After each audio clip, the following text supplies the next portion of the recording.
Hello, hello, hello. Welcome, welcome, welcome. Welcome to another episode of Be Clay. It's your girl, Alisa. Okay.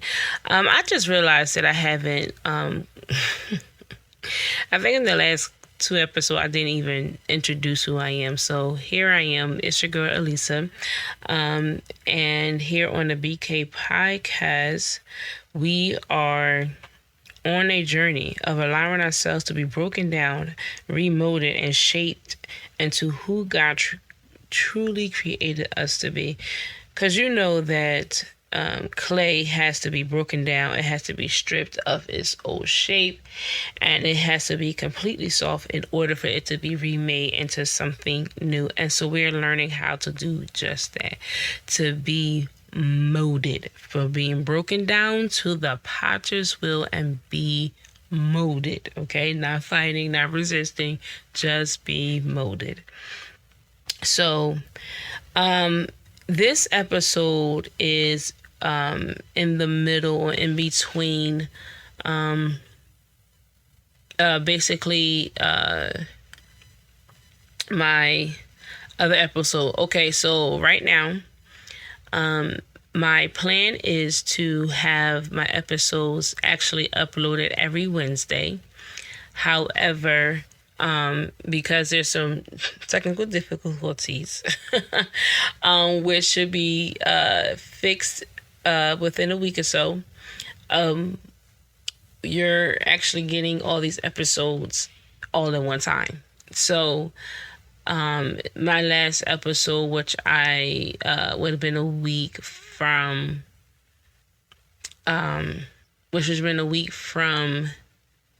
Mother's Day, right? Which is the 17th. And that episode, today's actually May 19th. And so I told you that in that episode, that I am going to give you each year of 2023, 2024, and 2025 of how I healed. This is something that, as I have been, basically sharing, people have been asking me, well, how did you do? Because I want to get to where you are. And so I am going to give you my journey. But this episode, okay, this episode is going to be the what to expect episode. Okay. And when I decided to do this today, actually, I did actually want to do it yesterday, but it's today. Okay. I wanted to do it yesterday, which is something I really would go into, and I want to really get in my head of myself for the 2025. But yesterday was a year after a year anniversary when I really learned something that I brought up in my last episode about learning that how your children can learn what you're not saying more than what you're saying. Those insecurities that you're feeling, they begin to manifest that in their lives. And so last year, May 18th, 2025 is when it came to my realization on some things that my children was walking in that came from me that I didn't even realize that they were walking into. And so I wanted to do it yesterday as to what to expect, because sometimes we don't know what to expect. Okay. So here we are. So in the last episode, I talked about making the decision, right? How to finally get on the operating table and just let God do a complete work in me, right? I came to the conclusion basically understanding that I was trapped in a cycle and I was just continuing to do the same things over and over again and expecting a different outcome, which doesn't make any sense whatsoever. Correct? We understand that. And we know that. And I was like running from all my past hurt, traumas, feelings, things that I have learned, even things that wasn't even all of that belongs to me. A lot of things that I took on that really belonged to my mama and other people in my family, but definitely my mama. So all of these things that I just took on and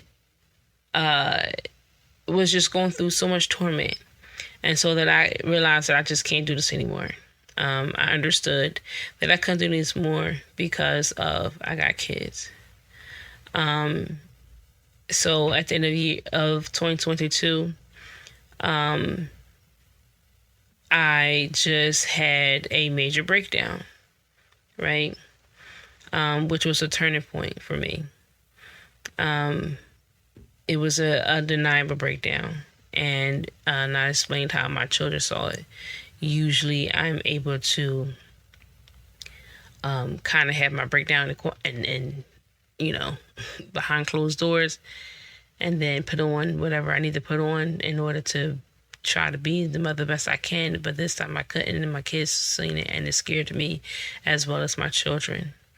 And so with me not necessarily know how to really take care of myself, what I had to do was tell my children, listen, and let them know, look, how then when you get on a plane, they tell you on the plane that if something happens and there's no air or at least pressure, that we have to put the mask on ourselves first before we helping anyone else, the next to us, or children, everyone else. But mommy never learned how to do that. She never learned how to put the mask on her first and then someone else. And so by the time I get the mask to even put it on myself, I really have nothing left. And I can't be what I need to be for you. So mommy at this moment is learning how to put the mask on herself and to work on herself.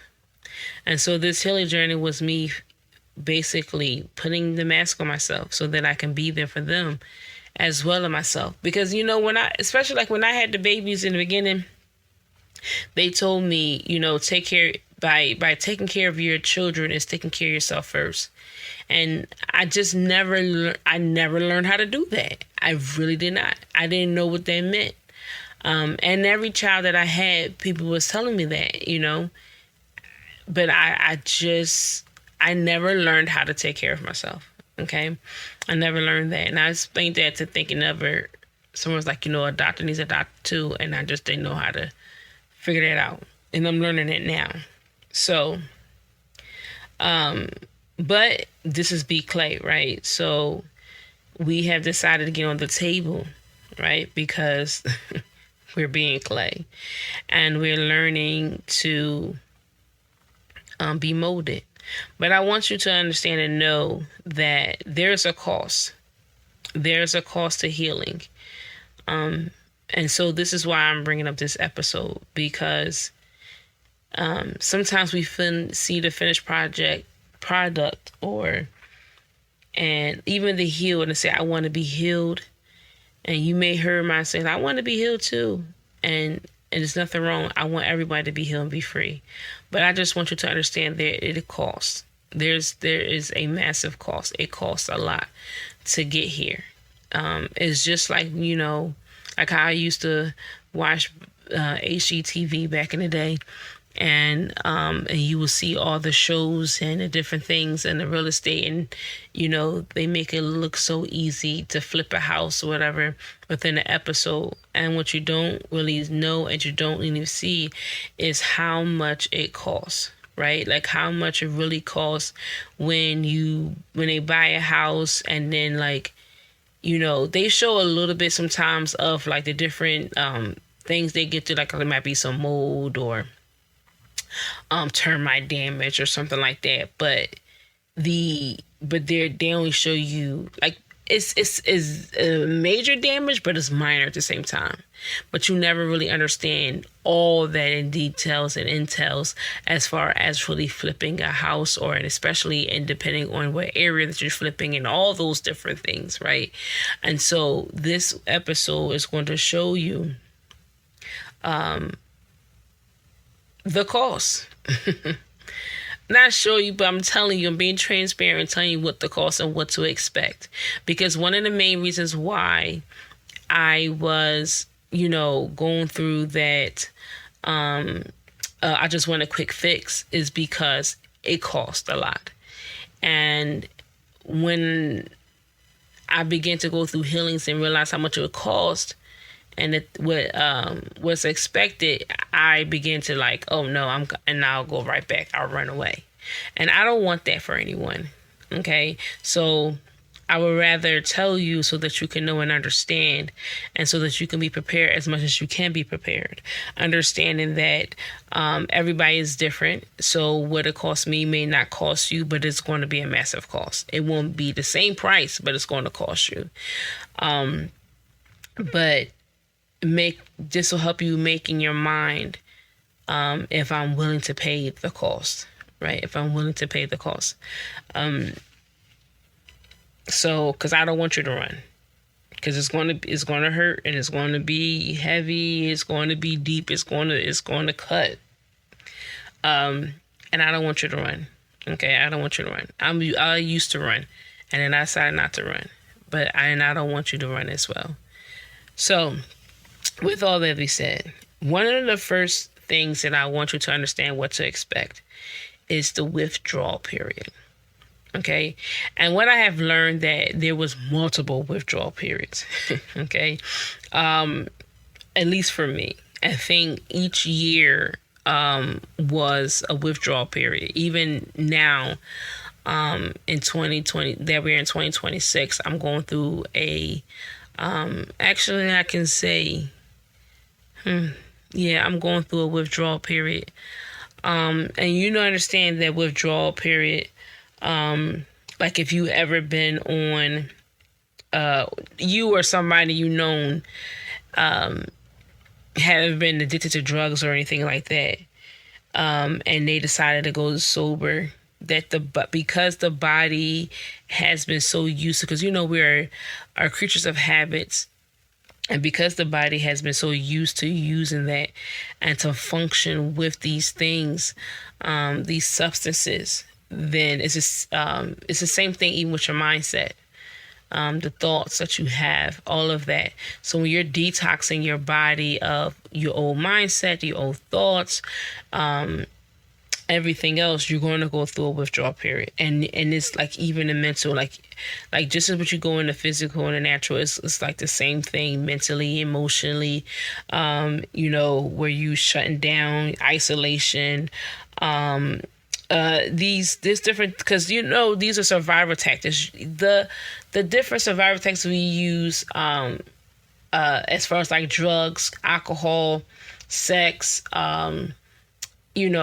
all those type of things, our mind and body are also utilize the same things that, as to survival mechanisms, right?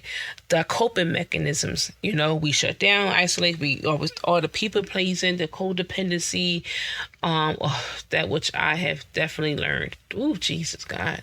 The codependency, all of these things are toxic habits that we have and we utilize. And so when you stop using them, your mind literally go into like a shock, okay? It begin to panic. It begin to...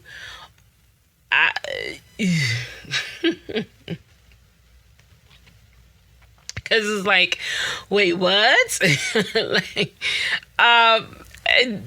Jesus. And I didn't realize that there's an actual thing as a withdrawal period, mentally and emotionally, like from these habits when you're learning. I didn't realize that. That's one of the things that I definitely realized in 2023. But I'm not going to get ahead of myself, but I really learned that, like, oh, okay. And there's a withdrawal period, and I was panicking, and I was just all over the place, and like, it was just like mental shakes, literally. Okay, like, if you I never really seen nobody physically withdrawal period other than what I've seen in movies or TV shows. But you seen, like, they'll get sick, they will be shaking and sweating and all of those different things. But it's the same thing mentally and emotionally. Because you're stripping away, right? Because these are, again, coping and defense mechanisms. And so now your mind is like, wait, I don't know how to function without these, but you do, and you have to find different ways to function. And just like in the mental, in the natural state where, with the withdrawal period, and it's brutal, baby. It's brutal, okay? I ain't gonna sit up here and, sugarcoat. It's brutal. It's very brutal. Like, it's brutal. That withdrawal period of those old mindsets, the old way of thinking, it's, Jesus, it is brutal, because you have been thinking like this for a very long time. You get what I'm saying to you? Like, no one loves me. I'm always by myself, and I can't trust people. All of those things, like those, because you thought about it so long, it became your character. So that's why the withdrawal, you're going to be shaking it. And I learned that it's levels to this withdrawal period. Like, you may have in the beginning, just like, when you say I'm making a change, and you start, okay, I'm not thinking this anymore, and you start replenishing with better thoughts. When things come up, your brain literally try to go back to those old thoughts.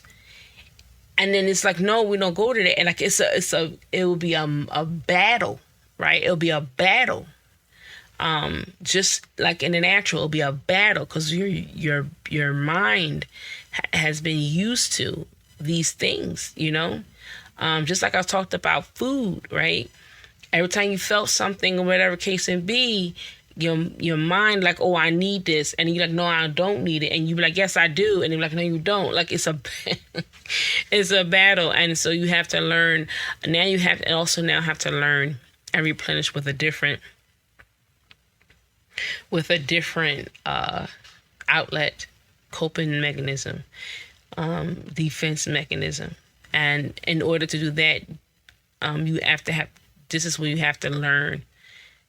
You're going to be learning why you use what you use as your defense mechanism. Does that make sense?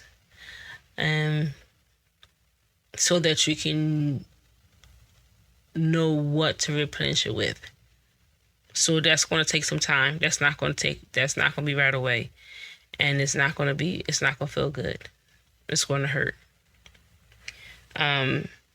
So you're going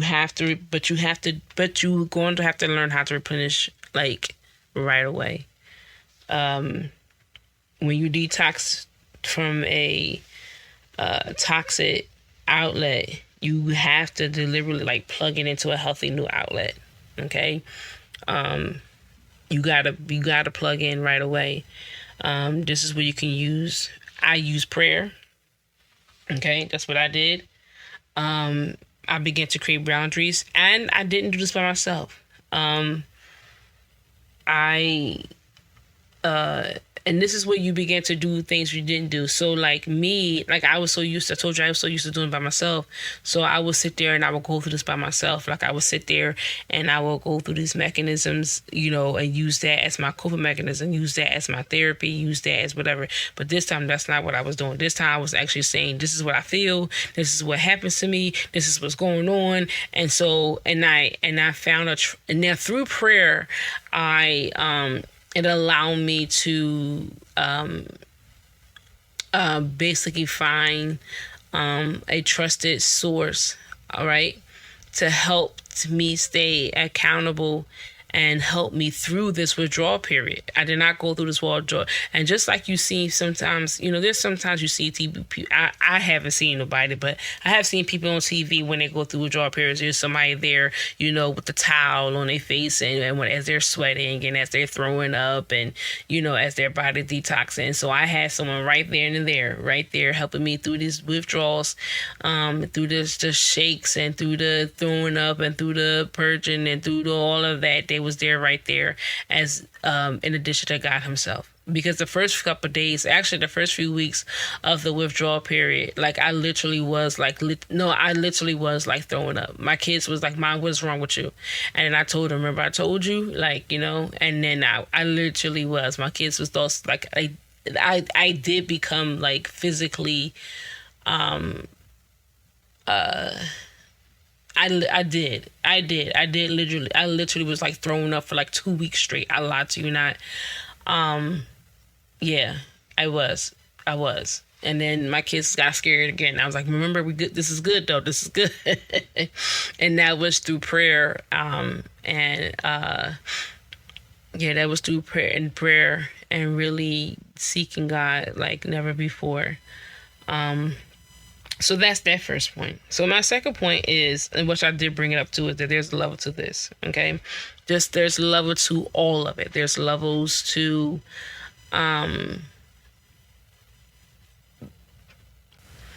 there's levels to, like I said, there's levels to your withdrawal period. Because you're going to go through multiple periods. Well, I went through multiple periods, so you may be going through multiple periods. But there's levels to this healing. Understanding that.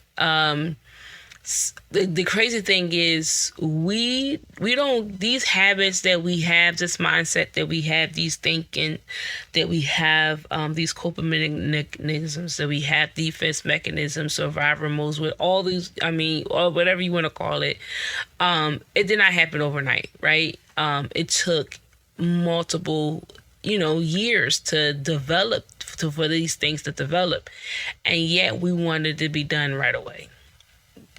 It's not going to happen. And so I want you to understand that there's levels to this, and the best thing to do not rush it. Let each level take the time that it needs. Because it's not a one-day fix. You have to understand, we're talking about decades of your childhood. And then there's things that you just, not just your childhood, but the things that you inherited from your parents and grandparents and your aunts and your aunties and aunties and uncles and their aunties.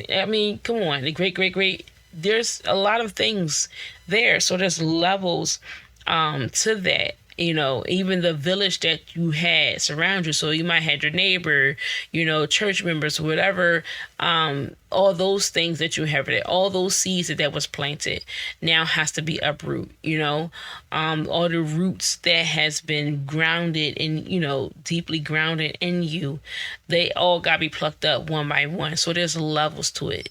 There's levels to your healing, and you have to allow it you have to allow it to take all of this time. That is something I had to learn, because I was just, like, oh my God, why is this taking so long? And it was just like, you know what? And I actually set my boundaries of, okay, this time, Alisa, we're not going to rush it. Okay. And, because I used to rush it. And like, no, Lisa, this time we're not rushing it. I didn't like it that it was taking such a long time. However, we were not rushing it. I didn't care. We were not rushing it. I was let it take it every level of time. We were not rushing it. And one of the reasons why I was also rushing it, not just because of the fact that I wanted to have to get ready, because what I looked like during it. And I'm gonna come back to that part. I'm gonna come back to that point, because I'm going ahead of myself on that. But I'm gonna come back to that. Okay, so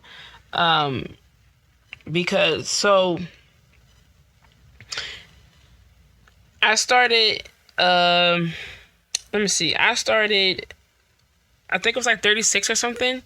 36, 22, 36. What we in 27? What we in 26? We were in 26. So I was like 36.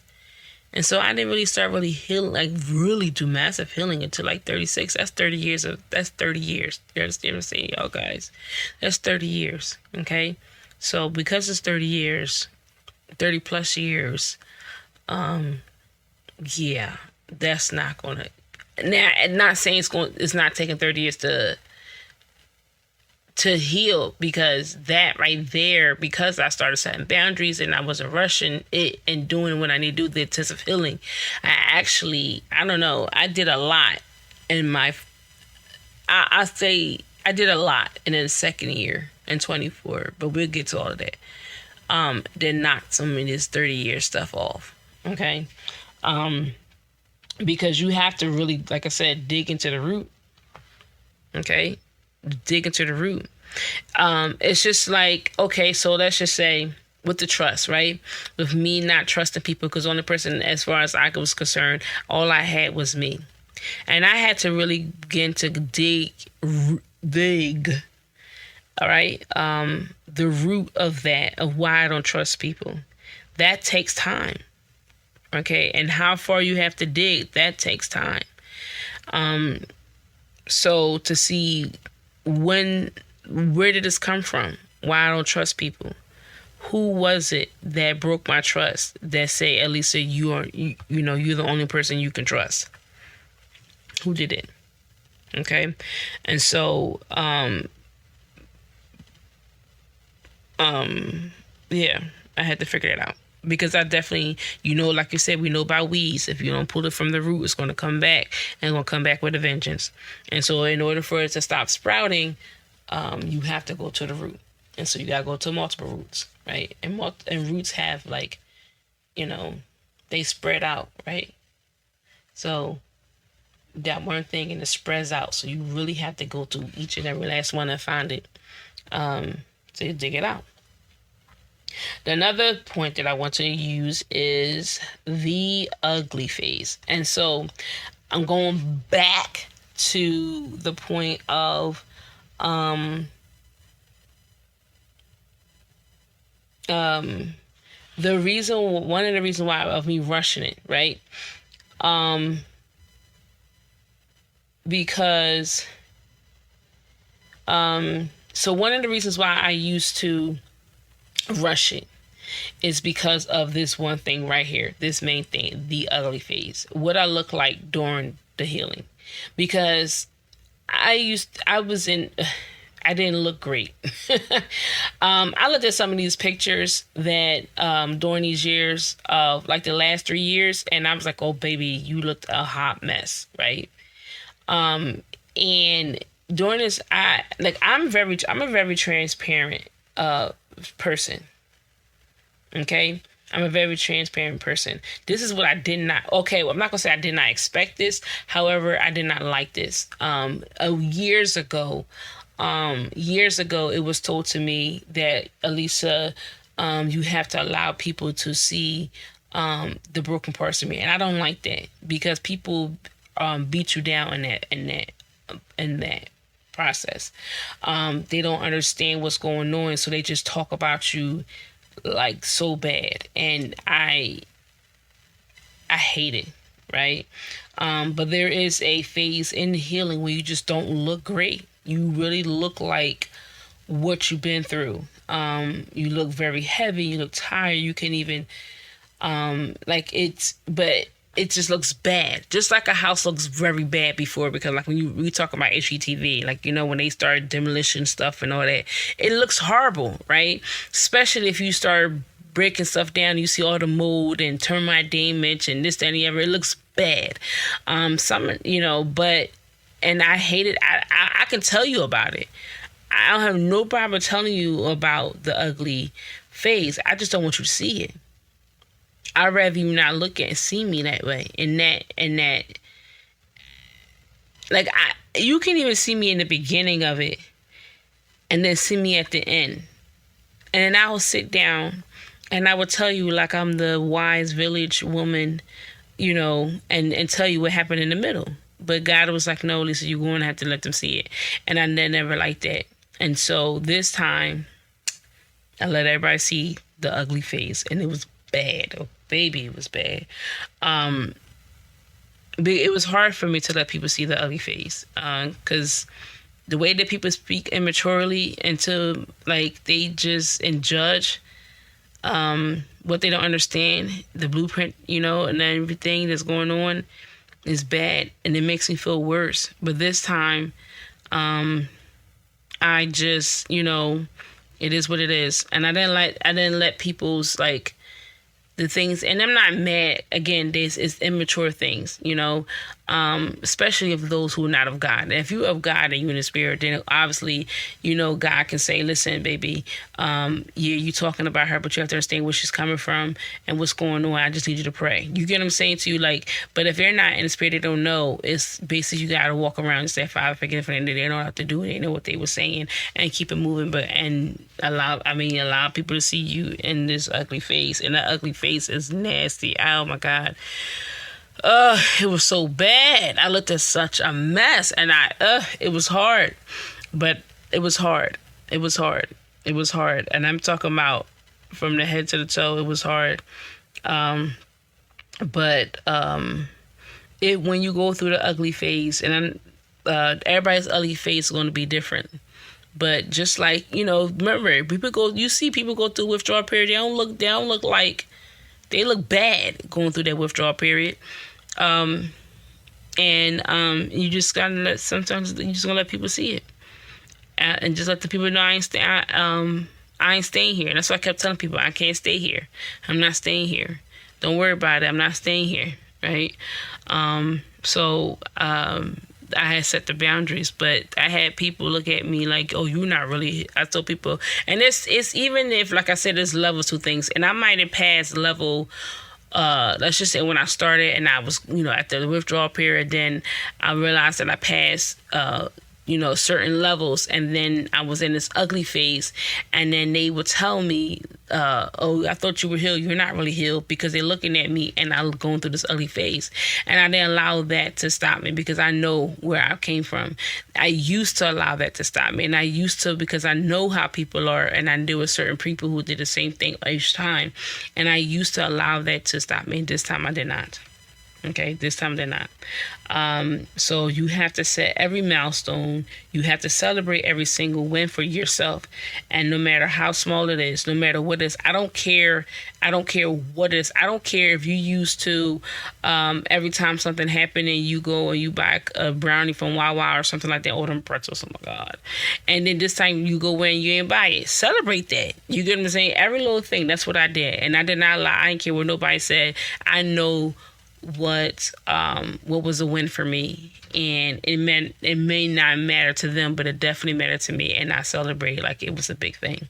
So those are the things. Even in my ugly face, to be honest with you, I got to the point in the ugly face where I didn't when it was a win for me when I seen the looks that people were giving me, when I seen the facial expressions, and I can tell what they were thinking, and I did not allow that to deter me, and I did not allow that to make me go to run, and I did not accept it, because you can choose what you accept, right? And I did not take that, because they don't know. That's what I said. You don't know. Now, if you want to know, you can ask me. I'll let you know. And you, in that little thought, whatever, you'll second guess that. But I'm telling you, like, I'm like, all right, well, they don't know. You just see me wait. You just wait. Take a picture. So the next, when you see me come through, you be like, oh, snap, look at God, okay? That's what I did. I used that to motivate me even the more so this time. Because, baby, I used to run because I hate the ugly face. Another point that I want to do is the... it's a great cause. This is one of the hardest parts. Okay, this is one of the hardest parts when it comes to healing, is really sacrificing your perspective, the illusion, and feeling every pain that they went through. I was actually talking to somebody today and let them know that, like, there are certain pains that I never even felt. Like when my daddy left, I never took the time to figure out, Alisa, how you feel about your daddy leaving? Like, If you would have asked me that a couple, some years ago, I'd be like, how do I really feel about my dad leaving? Because I never felt that pain. I never dealt with whatever the emotions were. But you have to sacrifice what you thought of everything, okay, and face the exact truth of everything. And when I'm saying that is, so facing the real truth of things, okay? There's facts and then there's truth, right? And there are facts that can be truth. Healing, because it's not going to be easy, but especially when you face the inner demons of and all of that, but you have to sacrifice your idea of what you think that should have happened. How do you think that people should have been? Your mama, your daddy, your grandmama, whoever took care of you, like, oh my God, they abandoned me, like all that stuff like that. They wasn't a good mama. All those different things that you thought that should have happened, you got to sacrifice that. You got to sacrifice that. You got to throw that away. You got to, but deal with those, why you feel that way, right? If that make any sense. You have to sacrifice what you thought and grieve what the idea that you had of what the type of mother you should have had. Like my dad, he left. So I have to sacrifice the fact that I would have a dad that was here for me the whole time, even especially during my teenage years and things like that. Sacrifice and the idea of you teaching me what a real man should be, right? Like, and how he really should treat me and all those different things. For my mother, who raised me, who raised me under depression, sacrificing the idea of her not raising me under depression, right?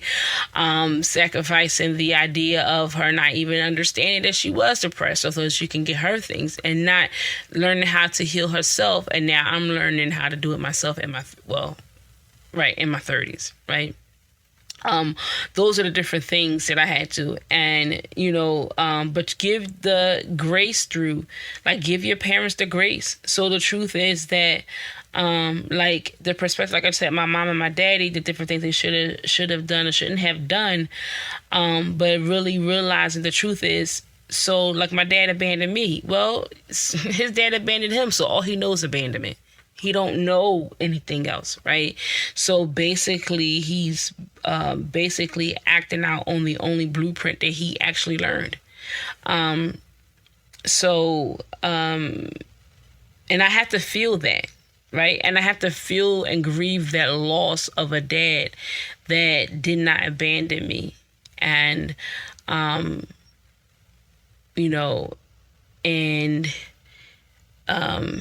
and like my mama going through the things that she went through, and did she really learn how to heal herself from people before her?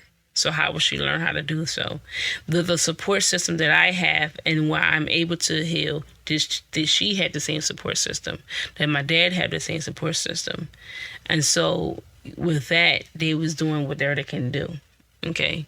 One of the things that was hard for me, and I'm still working on this, we're still working on this, because like me growing up, and in the things of God, he wants us to heal. And when I came back to God at 15, and we'll go back to that story because I actually put it in my episode beforehand, but I told y'all before things got deleted, so we'll come back to that in another episode. But when I came back to God, I said to God, I don't want my mama's God, I don't want my daddy's God, I don't want the whoever teaching me on Sunday. I want you, and you're going to have to teach me you. That's what I said. With understanding that, let's just go off, because I don't know when my actual dad divorced my mama. But at 15, my mom and my dad been actually, we're just going to say that he did as soon as he left, right, at 11. So they've been divorced for 4 years. If my dad came back and said, you know what, I changed my mind, like, my bad, I'm sorry, let's try this again, they would actually have to relearn each other, correct?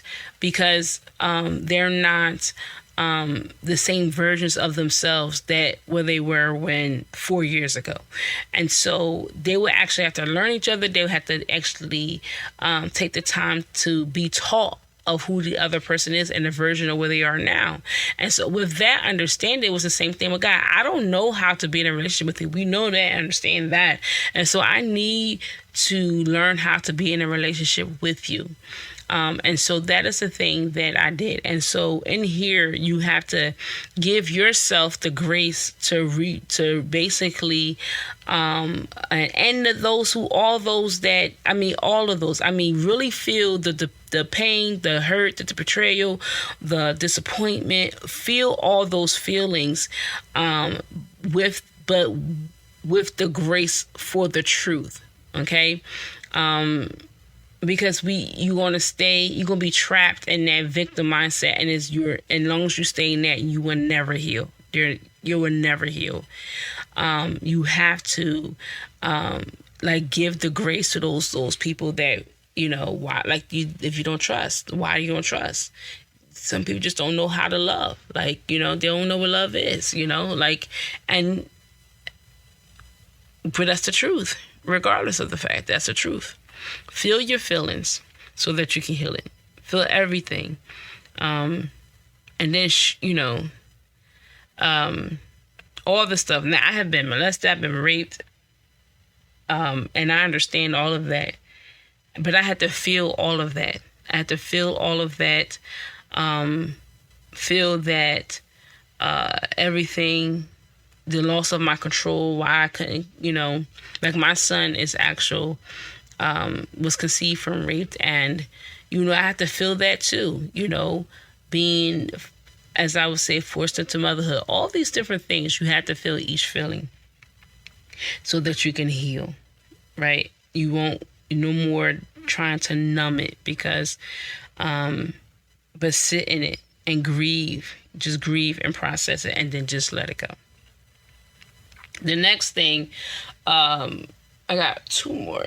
The next point is, now that with all of us, as you grieve in the loss of what you think it should have, it shouldn't happen, and everything else, you now, and withdrawal period, because you now detoxing, detoxing, all these toxic habits and everything else, you will now actually have to relearn. Okay, this is a part that I, this was something for me. This was fun, but it was fun and not fun. I actually had to relearn my identity. Okay, you are now learning. I told you have to be willing to sacrifice, right? Your idea and your perspective, even of who, not just of who everyone else, but who you are, your true, and learning your true identity. And because healing costs you your old perspectives of your others, but it definitely costs you your perspective of who you are. A lot of our identity, once you go through these healings and you start really detoxing these old habits, you will begin to maybe understand that some of these character traits that we say, this is just who I am, is not really who we are. It's basically the type of person that we have cultivated, we have developed, that we have made up based on the different things that we went through, based on the trauma that we went through. And the trauma responses, like, this is how we survived. This is something that I definitely struggle with within myself as far as identity crisis. That's a whole nother episode. But I actually, with the identity crisis, not really know who I am. And I'm actually in the process of really learning who I am. I'm like, okay, this is who I am, and we're now going to agree with it and stop fighting it. and I'm really learning who Alisa is. Like, who is Alisa? And because if you said who's Alisa, I really have to kind of scratch my head, like I really don't know who she is. And so we really are in the process of learning. This is what 2026, and we'll talk about that, but that's what 2026 is, really learning who Alisa is. So like basically, like for years I thought, I walked around like, oh, I'm really like. My sister said something to me one time. I'm gonna use this. My sister said something one time like, Alisa, you all, like, she looked at me as an outgoing person. But as far as I was concerned, I'm not an outgoing person. I'm more of like an introverted person. Like, I'm shy, quiet, whatever case may be. Now, when I wasn't usually going up to people, that what happens is when people come to me, for somehow, I guess I got a face that people like to come and talk to me. I don't know. But they did. And when they talk to me, then all of a sudden now I'm like outgoing, but initially I'm not, right? Like in schools at certain times, I would actually like sit by myself and all that type of stuff. And then eventually I had people come over, whatever. So, but that's what I thought I was. But the truth is, I'm really outgoing. Like, now that I have healed, I was surprised. like, who is this? Like, who is this person? This is Alisa, right? Now that I have healed, I just, and I'm not mad at it, okay? That shy person, where she is. Now, I still be quiet, but that's because I pays attention. We are very detailed person. We don't play no games. And I got to look at my surroundings spiritually and naturally. So that's another story. But at the same time, like, I was like, oh no, I'm really not that very, And I actually had a conversation with another sister when we were talking about, what that meant. And when we was back and forth, like, am I really a shy person or am I outgoing, So, but once you heal, you have to, you begin to realize who you really are, and realize a lot of things that you thought you were based upon, like codependency, people pleasing, trying to be the savior. That was me. All types of things, baby, please, all types of things. And then like, oh, that's not really me, So now you got to throw away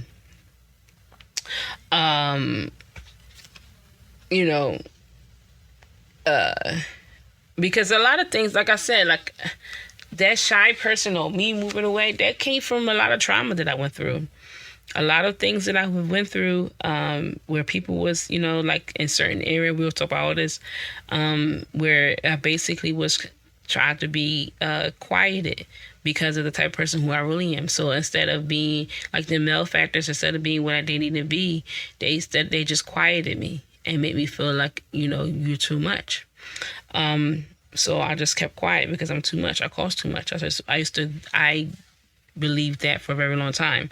So now you got to throw away all those rules that you have, put up for yourself, and, that real idea, throw away that old identity. Even I actually had to learn the real role of a male and a female. I actually had to throw away everything that I've learned because it was all completely wrong. We will definitely get into that. For those who have known me, we have already been talking about it. And so we will definitely get into even more on some things where the things that I had picked up was like absolutely wrong. Okay. But once you heal, all these things will now make sense. This is what all those things. And now you got to throw it away. Again, like I said, you're going to really have to it's going to sacrifice that, because you actually have to admit the fact that what I have learned all these years was absolutely wrong. Can you say that? And I'm asking you that question because that is one of the biggest hurdles to go through when it comes to healing. Can I actually throw away what I have known all my life, right? Because that was one of the main things that I made sure, because when God was telling me before, and like it was different years throughout my years, He had said, "Lisa, we gotta deal with this. Lisa, we gotta deal." I'm like, no, not dealing with it. At least we gotta do, no, right? And then like one point, even at independency, Jesus, Father God, right? The independent woman, Lisa, you can't do that. You can't be that. I was like, God, this is all I know. So I want you talking about. And he said, did it work? No, it doesn't matter. Did it work? The point is all I know, and I mastered it. And I didn't know it just from like my mom and my aunties, like her generation. But I'm talking about I went all the way back. Okay, I was able to master it beyond them. Okay, so I mastered this. I know what to do. And he said, this is not going to work. This is not going to work. And we went through that. We will go back to that of how I took throw that away. And so are you willing and able to throw those things away? Okay. Everything that you have known. It's like, because you really basically learning how to walk again. All right. Like you literally, like you have to relearn everything. Right. It's like, you might as well say you born again a Tyler. You just want to relearn how to walk, relearn how to talk. And it's going to be hard. It's going to be hard. But you're going to fall like a baby fall when you relearn how to walk. But it's okay. It's okay. You got it. Okay, you got it. This is my last thing and we're about to leave. So, because, thank you for saying this long. But understand that you're exchanging all of this, like all the trauma, the toxic, for the truth. And the truth will set you what? Free. Okay? You exchange it because all those things are lies, right? The old identities, all of that, like those things were lies. A lot of times when you walk away, it causes you to even walk away from the truth, which is God, because people did things and they stamped God's name on it. That wasn't him, right? So you have to even, throw, the cost of sacrificing your idea of who you thought God was, what you thought love was. There's so many areas in me healing. I realized I really didn't love this person, or it's going to be some hard truths that you're going to have to really be able to accept. Are you going to be able to accept these hard truths? I only did this because you wanted me to do it. My mama wanted me to do it, or, I thought that was going to make you happy, but I really, to be honest and whatever, that's not really what it was. And so understand that the healing will cost you, okay, the comfort of these lies, right? Because you, and that's what I'm saying, because when you have in that victim mindset, you are comfortable. That's what I say. You really have to ask your questions. Are you willing to accept the truth? Because the lies is what we held on. That's what motivated us. That was what we, you understand what I'm saying, you guys? I hope I'm making sense. We felt so secure in these lies to a degree, as much as secure is it going to be, because we were still in bondage. We're still in bondage because lies is bondage. But we made a home. We made a home, right? We lived in this thing. That victim mentality is something, because I don't trust people, and then we think that's just who I am, and it's basically because we never felt and dealt with everything. But we need to trust people because we can't really do this by ourselves, right? We're exhausted trying to do this thing by ourselves. Sheesh, I'm telling you, and I know, because I was, baby, please. But these old narratives, it's just, again, you just wrap yourself in all this stuff just trying to survive. But we don't need to survive. We can thrive. And so with the truth, if you are able to thrive with the truth, not just survive, but thrive. You are able to thrive in this world. Even when things get hard and, people come, whatever. Now, right now, I'm thriving, there's some things that's happening, whatever, in my life, but I'm still thriving. And then sometimes some hiccups and whatever, but because I've healed, I respond to things differently. It's a difference. So understand. So we are learning to just be clay and get on. So if you're good on this table, baby, please stay on the table, no matter how hard it is, no matter if you got to be scraped with those sharp tools. Okay, but just stay on the table, baby. Stay on the table. Let him cut away. Let him do what he need to do. Let him go through the surgeries, and again, don't rush the process. But really take the time to. I hope that you take the time and to go through these things, and as you're healing, and say, am I able to do this? Am I at the place where I'm able to do this? Okay, so understand that the truth hurts, and it's not going to feel great, but it's the only thing that will set you free. So you can pay the cost, because you will be able to be free from. You'll be free from, okay? Free from all of it. And it is worth the cost, okay? For those who see me like, oh my God, you're so healed. It's worth it. It's worth it. It's going to hurt, but it's worth it. And so with all that, till the next episode, I will go to each year, 23, 24, and 25, as well as 2026, because we are basically 5.5 months into it. And so until then, understand and know that you are loved, not just by some, but by the one who created you in his love. Okay? And he loves you unconditionally, and so do I. You are the potter, so I will be clay, be clay.